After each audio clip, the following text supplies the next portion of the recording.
I watched in horror as my autistic brother completely ruined his reputation, and I've never been prouder. My brother has autism, and because of this, our mother sheltered him throughout his childhood and teenage years. He wasn't allowed to watch films rated above 13. He wasn't allowed to be friends with normal kids, and was in general forced to stay inside his special bubble. And so, he came into adulthood as a man-child who couldn't function. He wasn't a bad person, though. He just didn't understand how the world worked. He never learned any simple tasks like how to clean or cook or turn the washing machine on. I still don't know why our mom decided he was mature enough to live by himself, but she very quickly realized that was a bad idea. He almost set the apartment on fire on his first day living alone because he left a cardboard box on the heated stove.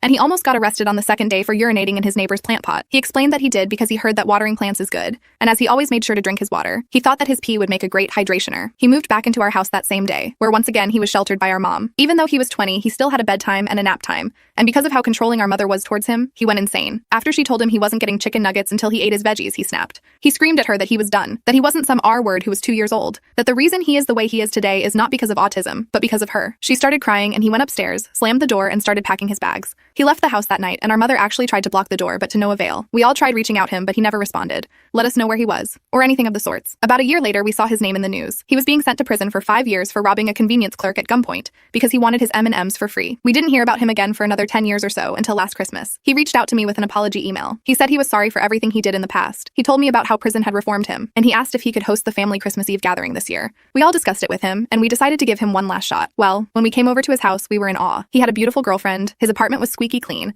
and he displayed social manners like we'd never seen him do. He took our jackets and led us to the dining room where we saw a huge table filled with 11 different dishes. Apparently, his girlfriend is Lithuanian, and in Lithuania, it is a tradition to serve 11 dishes on Christmas Eve. They cooked it together for us. They were so nice and polite too the whole evening, and I really couldn't recognize him. But then, the thing that really turned his reputation around happened. My sister started choking on an underchewed piece of burger. Nobody in the family noticed, but my brother did. He ran over to her and started performing the Heimlich. She started retching, and only then did the rest of us notice what was going on. The burger piece flew out of her mouth and ended up striking my mother's Christmas dress and staining it. She actually tried to get annoyed at him, but my sister piped up at her. He just saved your daughter's life and you're mad about a dress. I could sense an argument was about to start, but then my brother de-escalated it. He told my mother he would pay for the cleaning fees because he had more than enough money to, and hugged my sister, telling her he's glad she's okay. He showed us all up that day and proved to all of us that we were completely wrong about him.